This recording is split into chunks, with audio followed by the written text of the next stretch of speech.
샬롬. 설교를 들으시는 모든 분들께 하나님의 은혜가 충만하게 임하시길 기원합니다. 아멘.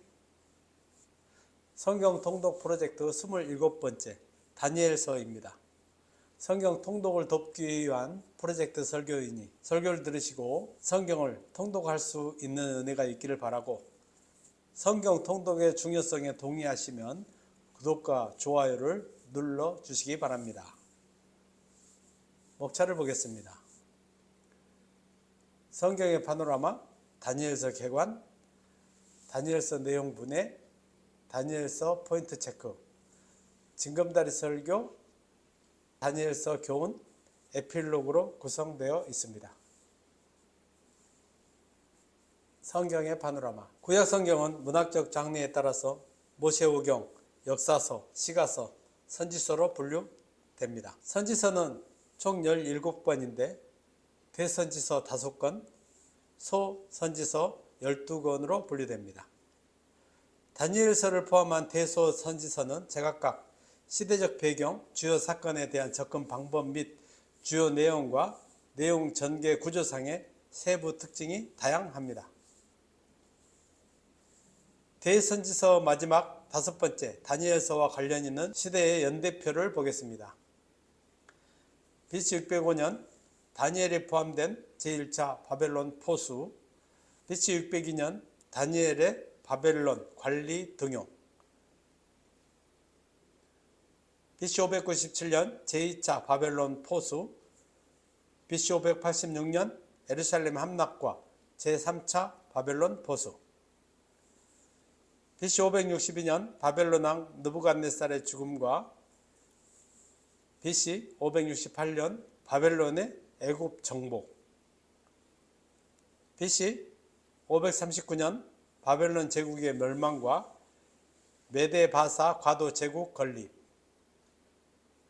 BC 538년 다니엘 사자굴 구원 사건이 있고요. BC 536년에서 530년경에 다니엘서가 기록되었습니다. 이 편은 구약 역사서 연대와 동시대를 다루는 다른 예언서들의 대조표입니다. 참고하시면 성경을 읽는 데 도움이 될 것입니다. 다니엘서 개관. 다니엘서의 저자는 여호와 절대신앙으로 하나님께 직간접의 묵시를 받았던 선지자 다니엘입니다. 그는 유대 출신의 포로라는 한계를 극복하고 연이어 등장한 바벨론에서 바사까지 대제국의 고위 관료직을 연임한 당대의 지도자였습니다. 수신자는 바벨론 포로 시대에 살았던 당대의 선민들과 각 시대의 현실 앞에서 역사의 향방에 대하여 고뇌할 모든 시대의 성도들입니다. BC 586년 예루살렘 함락으로 하나님의 성전마저 유린당하는 국난의 와중에 왕과 제사장, 유수한 귀족들이 포로로 끌려갔습니다. 바벨론 제국 각처에 강제 이주된 유다인들은 낯선 땅 곳곳으로 흩어져서 살았습니다. 바벨론 제국과 메데바사 과도 제국, 그리고 바사 제국 등으로 제국의 체제와 지배자들은 변했으나 특별한 몇 사람을 제외하고는 대부분의 포로들이 정치적 위협 없이 살아갈 수 있었습니다. 포로 시대 초기의 유다인들은 전쟁과 포로의 공포와 고통 중에서 하나님의 백성으로서의 긍지와 신념을 상실했습니다. 게다가 광대한 제국을 무리 없이 유지하려는 식민 정책에 따라 이방 문화에 급속히 동화되어 가면서 유다인들은 서서히 선민의 정체성을 망각해가고 있었습니다. 다니엘서 주요 내용은 포로 시대에도 하나님의 구원 역사가 계속 이어졌음과 대종말에 이르기까지의 전 역사 전개 과정을 보여주는 묵시들입니다. 다니엘서의 예언들을 지칭함에 있어서는 계시 또는 예언 등의 일반적 용어보다는 묵시라는 용어를 주로 사용합니다. 이는 미래의 일에 대한 하나님의 예언이면서도 주로 종말론과 관련된 사항을 난해한 상징적 이미지들을 통하여 제시하는 표현 기법상의 고유한 문학적 특징을 우선적으로 강조하여 지칭하는 용어입니다. 다니엘서는 구약의 여타 묵시 문학서들, 즉 에스겔, 스가랴서는 물론 신약의 요한계시록 등 모든 성경 묵시 문학의 효시를 이루고 있는 책으로서 구약의 계시록이라 불립니다. 다니엘서 내용분해.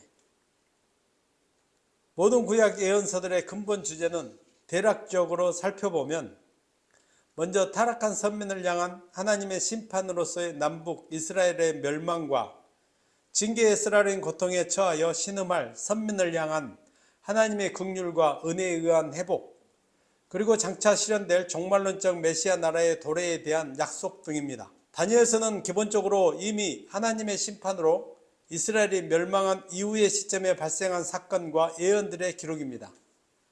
그리하여 경고보다는 하나님의 종들의 신앙 승리와 영원한 구원의 소망 등 긍정적 측면이 부각되고 있습니다. 다니엘서 묵시 문학서로서의 특징은 다니엘이 직접 받은 4대 주요 묵시들을 기록한 후반부에 집중되어 있습니다. 다니엘서는 크게 다니엘 생애의 주요 사건들과 간접 묵시들을 다루는 전반부 제1장에서 6장과 다니엘을 향해 직접 주어진 4대 묵시들을 기록한 후반부 제7장에서 12장의 두 부분으로 나누어집니다. 전반부 제1장에서 6장은 다니엘 생애의 주요 신앙 승리 사건들과 간접 묵시가 4단락으로 나누어집니다. 첫 번째 단락은 다니엘과 세 친구의 신앙 순결과 등용, 두 번째 단락은 다니엘의 느부갓네살 꿈 해석과 세 친구의 풀무불 사건, 세 번째 단락은 벨사살 왕의 성물 모독과 신비문자 출현 사건, 네 번째 단락은 바사왕 다리오 다니엘 중용과 사자굴 사건입니다. 후반부 7장에서 12장은 다니엘 생애의 주요 4대 직접 묵시로 4단락입니다. 첫 번째 단락은 바다에서 나온 4짐승의 묵시, 두 번째 단락은 얼레강변 양과 염소의 묵시, 세 번째 단락은 71회의 묵시, 네 번째 단락은 힛데겔 강가의 대묵시로 구성되어 있습니다.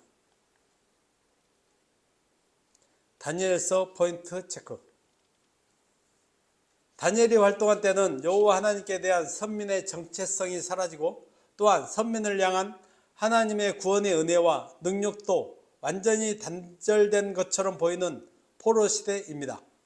그 이스라엘 포로 시대에 다니엘은 하나님을 믿는 절대신앙과 그 신앙을 지키기 위해 목숨까지도 불사하는 위대한 신앙의 삶을 살았습니다. 여호와 하나님을 향한 절대신앙을 간직한 다니엘의 삶은 선민을 향한 하나님의 사랑과 구원의 역사가 단 한순간도 끊어진 적 없이 이어졌던 것을 보여줍니다. 이러한 다니엘의 신앙의 삶은 하나님의 구속사의 연속성에 대한 살아있는 증거라 할 수 있습니다. 포로 신분에 지나지 않는 유다 소년들이 뜻을 정하여 왕이 정한 음식과 포도주를 거부하며 채식만을 먹겠다고 요구한 사건은 자기들의 목숨까지도 내놓는 일사각오가 없이는 불가능한 일입니다. 그들의 이러한 모습은 풀무불에 던져질 절체절명의 위기 앞에서도 하나님의 구원을 확신하며 설령 그렇게 하지 않을지라도 우상에게 경배함으로 하나님을 배반하지 않겠다는 선언으로 이어집니다. 또 다니엘이 사자굴에 던져질 위기 상황이 펼쳐져 있음에도 창을 활짝 열고 하나님께 기도하기를 쉬지 않는 것은 재론의 여지 없이 신앙 사수를 위해 목숨을 내걸겠다는 일사각오가 없이는 할 수 없는 일입니다. 세상 나라는 유한하나 그리스도의 나라는 영원하다는 메시지는 다니엘서 전체에 수록된 꿈과 그에 대한 해몽, 다양한 묵시들을 통해 반복적으로 선언되어 있습니다. 특히 2장에 나타난 느부갓네살의 꿈은 모든 묵시들을 충분히 포괄하며 대표하는 것이라 할 수 있습니다. 그 꿈의 내용은 하나의 거대한 신상과 손대지 아니한 돌이 그 신상을 부수는 이야기입니다. 그 꿈의 환상과 다니엘의 해몽은 한마디로 세상 나라는 멸망당하나 그리스도의 나라는 영원히 선다는 것입니다.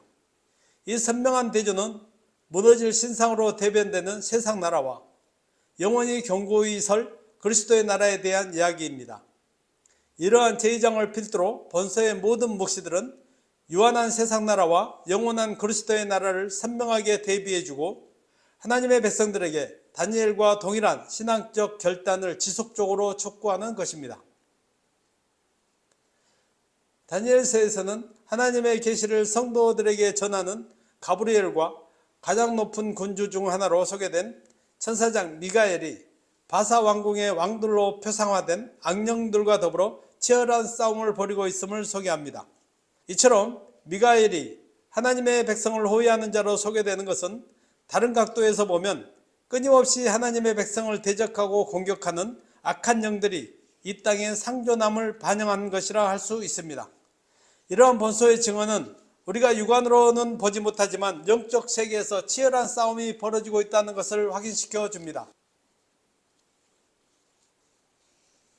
징검다리 설교, 원포인트 설교를 하겠습니다.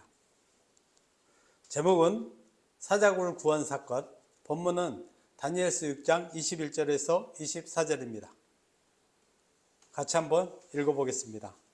다니엘이 왕에게 아뢰되 왕이여 원하건대 왕은 만수무강하옵소서. 나의 하나님이 이미 그의 천사를 보내어 사자들의 입을 봉하셨으므로 사자들이 나를 상해하지 못하였사오니 이는 나의 무지함이 그 앞에 명백함이오며 또 왕이여 나는 왕에게도 해를 끼치지 아니하였나이다 하니라. 왕이 심히 기뻐서 명하여 다니엘을 굴에서 올리라 하매 그들이 다니엘을 굴에서 올린즉 그의 몸이 조금도 상하지 아니하였으니 이는 그가 자기의 하나님을 믿음이었더라. 왕이 말하여 다니엘을 참소한 사람들을 끌어오게 하고 그들을 그들의 처자들과 함께 사자굴에 던져 넣게 하였더니 그들이 굴 바닥에 닿기도 전에 사자들이 곧 그들을 움켜서 그 뼈까지도 부서뜨렸더라. 아멘. 징검다리 설교의 맥락. 다니엘의 사자굴 구원 사건은 바벨론이 멸망하고 메데 바사 가도 제국이 들어선 지 얼마 되지 않는 BC 539년에서 538년 어간에 발생했을 것으로 추정됩니다. 다른 5가지의 에피소드가 모두 바벨론 제국 시대에 발생한 사건인 것과 달리 유일하게 메데 바사 가도 제국 시대에 발생한 사건이라는 특징을 지닙니다. 이 사건은 다니엘의 생애 말년에 발생한 사건이면서도 그의 생애 가운데 가장 극적인 사건으로 다니엘의 세 친구들의 풀무불 구원 사건과 더불어 극적 반전과 위대한 신앙의 승리를 보여준 매우 역동적인 사건입니다. 다니엘서 전반부인 제1장에서 6장은 이스라엘 백성들이 바벨론 곳곳에 흩어져 포로 생활을 하던 암울한 시대의 이야기입니다. 하나님의 구원 역사가 신앙 영웅들을 중심으로 그때 거기서도 계속해서 이어지고 있었음을 보여주는 6개의 실화가 기록되어 있습니다. 전반부 6장의 6실화는 제각기 독립된 한 편의 영웅담으로서의 완결성을 갖추고 있습니다. 그 중에서도 마지막 1화를 기록한 제6장은 소위 다니엘의 사자굴 사건의 전말을 담고 있습니다. 6장의 사자굴 사건은 발단, 전개, 절정, 반전, 대단원 등의 치밀한 소설적 구성까지 온전히 갖추고 있습니다. 발단, 제국중앙정부의 정치적 알력에서 야기된 교묘한 계략과 음모. 전개, 사형을 전제로 반포된 왕명에도 불구하고 다니엘의 여호와 신앙 사수. 위기, 굶주린 사자들이 포효하는 지하 감옥에 던져진 다니엘의 죽음 위기. 절정, 하나님이 보내신 천사의 보호에 의한 다니엘의 기적적 생還. 반전, 간교한 술수로 다니엘을 사지로 몰아넣었던 악인들의 사자굴 대리 처형. 대단원, 다니엘의 하나님을 찬양하며 경외케 하는 다리오 왕의 조소. 다니엘의 사자굴 사건은 이와 같은 순서로 경이롭고도 극적인 사건들이 빠른 템포로 연이어 다이나믹하게 펼쳐집니다. 징검다리 설교의 포인트 체크. 바벨론이 멸망하고 새로운 나라가 세워졌음에도 불구하고 다니엘이 죽임을 당하지 않고 오히려 그 새로운 나라에서 총리의 지위를 유지하였다는 것은 사실은 참으로 경이로운 일이라 할 수 있습니다. 그는 바벨론에서 고위직을 지낸 사람으로 메데바사 제국이 들어섰을 때 숙청 대상 영순위에 있었을 것입니다. 그럼에도 그는 죽임을 당하지 않고 메데바사 제국에서도 왕을 제외하고는 최고의 직인 총리의 자리에 오른 것입니다. 그것은 그만큼 다니엘이 탁월한 재능과 인품을 갖추고 있었다고 볼 수 있습니다. 하지만 다니엘이 다리오로부터 그러한 인정을 받은 것은 그것만으로 다 설명할 수 없으며 다니엘에 대한 하나님의 특별한 보호의 섭리가 있었다고 보아야 합니다. 다니엘이 사자굴에 던져진 이후 그 입구는 큰 돌로 막고 이중으로 봉인하였습니다. 그러므로 다니엘이 외부의 도움을 받아 사자굴을 탈출할 수는 없었습니다. 그러나 그는 사자굴에서 아무 해도 당하지 않고 한밤을 보냈고 그 후 살아나올 수 있었습니다. 다니엘은 다리오에게 사자굴에서 그 생명이 보존된 것과 관련하여 22절에 나의 무죄함이 그 앞에 명백하오며 라고 증언하고 있습니다. 이는 고대 근동에서는 범법자로 여겨지는 자가 형벌을 받았으나 예견된 죽임을 당하지 않거나 해를 입지 않을 경우 무지한 사람으로 판결되는 관례와 관련해서 한 말입니다. 유사한 예로 왕명을 거역하여 풀무불에 던져진 다니엘의 세 친구가 다른 형벌을 당하지 않고 무지한 자로 왕 앞에 선 것을 들 수 있습니다. 다니엘이 사자굴 구원과 관련하여 23절은 이는 그가 자기 하나님을 믿음이었더라고 설명하는데 이는 다니엘의 승리의 비결이 하나님께 대한 절대신앙에 있었음을 확인시켜주고 있습니다. 즉 하나님을 믿는 일사각오의 믿음이 그로 하여금 그 모든 원수들의 잔혹한 공격을 파할 수 있는 힘이요 능력이 되었던 것입니다. 아멘. 하나님을 믿는 일사각오의 믿음은 다니엘만 아니라 악한 세상의 공격에 직면한 모든 신앙의 사람들이 하나님의 보호를 받고 승리자로 설 수 있는 방편이기도 합니다. 아멘. 다니엘의 사자굴 사건의 대단원은 다리오 왕의 조서로 마무리됩니다. 26절에서 27절의 내용을 보면 내가 조서를 내리노라. 내 나라 관할 아래에 있는 사람들은 다 다니엘의 하나님 앞에서 떨며 두려워할지니 그는 살아계시는 하나님이시요 영원히 변하지 않으실이시며 그의 나라는 멸망하지 아니할 것이요 그의 권세는 무궁할 것이며 그는 구원도 하시며 건져내기도 하시며 하늘에서든지 땅에서든지 이적과 기사를 행하신 이로써 다니엘을 구원하여 사자의 입에서 벗어나게 하셨음이라 하였더라.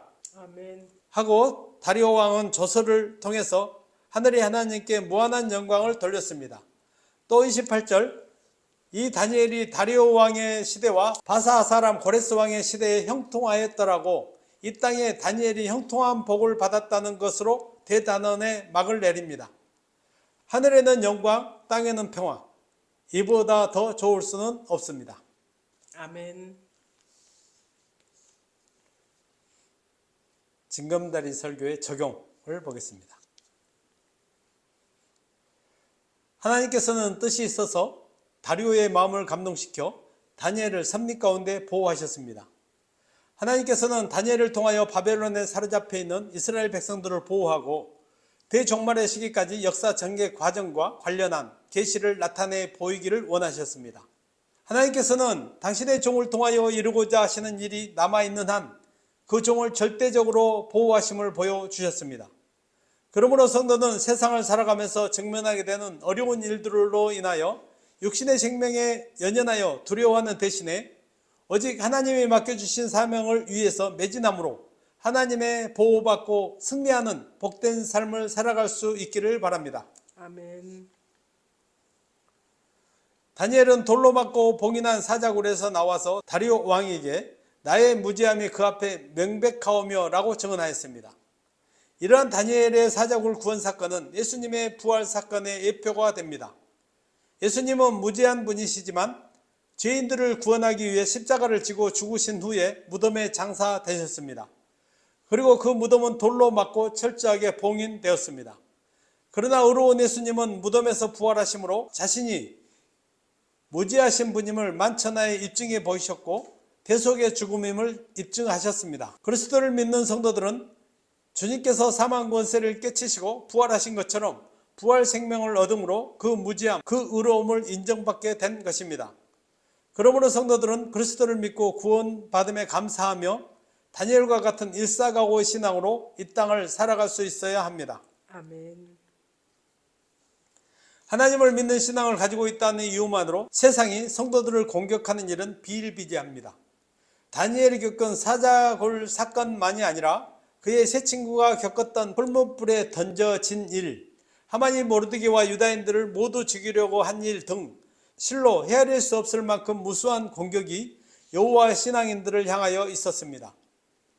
오늘날에도 믿음을 지키고 의를 행하는 삶을 사는 자들에게는 반드시 악의 세력, 불의의 세력들의 공격이 있게 마련입니다. 그 같은 원수들의 공격은 결코 쉬운 것도 아니며 견딜 만한 것도 아니며 실상 우리 자신의 힘만으로는 감당조차 할 수 없는 경우가 더 많습니다. 그러나 대적이 강하고 그들의 공격이 위협적이고 사악한 것일수록 굴하지 말고 더욱 믿음의 터 위에 굳게 서서 하나님을 신뢰해야 합니다. 아멘. 바로 다니엘과 같은 일사각오로 하나님을 신뢰하는 믿음이 성도의 삶을 더욱 복되게 승리자의 자리에 굳건히 세울 것입니다. 아멘. 다니엘서 교훈. 다니엘서는 바벨론 도성을 배경으로 시작되며 그 공간과 시간적 배경이 메데바사 과도 제국의 영역으로 이어집니다. 이러한 배경하에서 신앙 정체성을 지키며 살아가는 참 신앙인들의 삶의 모습은 모든 세대 하나님의 백성들에게 어떠한 삶을 살아야 할지를 단적으로 보여줍니다. 성도는 세상에 속해 있지만 그 궁극적인 시민권은 하늘에 있음을 한시도 잊어서는 안 됩니다. 다니엘과 그의 세 친구들이 포로지에서 신앙의 절개를 지켰던 것처럼 성도는 제약된 세상 가운데 살지만 하나님께 대한 절대 신앙을 지켜야 합니다. 그럴 때에만 성도는 불의한 세상, 하나님을 대적한 이 세상 가운데서도 구별된 삶, 곧 거룩한 삶을 살아갈 수 있을 것임을 교훈해 줍니다. 아멘. 일사각오의 의지는 최후 심판의 날까지 불의한 세상과 영적 전쟁을 치러야 할 성도들이 최우선적으로 간직해야 할 면모라 할 수 있습니다. 물론 성도는 최후 승리를 확신하며 믿음의 전장에 굳게 서 있어야 하지만 치열한 전투가 벌어지는 현장 속에서 더더욱 절실하게 요구되는 바는 절대 신앙 사수를 위한 일사각오의 의지입니다. 일사각오의 신앙은 어떤 위기 앞에서도 어떤 시련을 맞이해서도 굴하지 않고 신앙을 지키는 것으로 최후 승리를 얻을 것입니다. 아멘. 우리나라에는 일제강점기에 일사각오의 신앙으로 신사참배 거부운동을 하다가 옥중에서 순교하신 주기철 목사님이 일사각오 신앙의 모범을 보여주셨습니다. 절대신앙 사수를 위한 일사각오의 의지는 영생과 영벌을 좌우하는 치열한 영적 전장에 서 있는 성도들이 굳게 붙들어야 할 신앙 자세임을 교훈해 줍니다. 세상 역사는 근본적으로 창조주 하나님의 계획과 경륜의 산물이며 하나님께서 당신의 주권과 섭리를 펼치시는 과정이라 할 수 있습니다. 이러한 세상 역사는 하나님께서 그 택한 백성을 위한 구원을 이루어가는 과정이라는 점에서 구속사이기도 합니다. 다니엘은 이방의 포로가 되어 신앙 정체성을 잃어버릴 수 있는 상황에서도 참 신앙인의 존재를 증거합니다. 역사를 주관하시는 하나님은 다니엘과 같은 참 신앙인들을 그 중심에 세우시고 그들을 통해 구속사를 이루어 가십니다. 따라서 성도들은 하나님을 절대 신뢰하는 참 신앙인이 되어서 하나님의 구속사의 주역으로 살아갈 수 있어야 합니다. 아멘. 영적인 세계는 육안으로 볼 수 없는 세계입니다. 그러나 그것은 실제 존재하며 그 안에서는 치열한 싸움이 벌어지고 있습니다. 성경은 이에 대해서도 명확하게 다루고 있는데 다니엘서는 우리가 육안으로 보지 못하지만 영적 세계에서 치열한 싸움이 벌어지고 있다는 것을 재삼 확인시켜 줍니다. 곧 성도들의 편에 서서 성도들의 구원을 위해 싸우는 자들과 그 반대편에서 성도들을 대적하는 자들이 있음을 확증해 주는 것입니다. 그리고 이러한 영적 세계의 치열한 싸움은 종말이 이를 때까지 계속될 것입니다.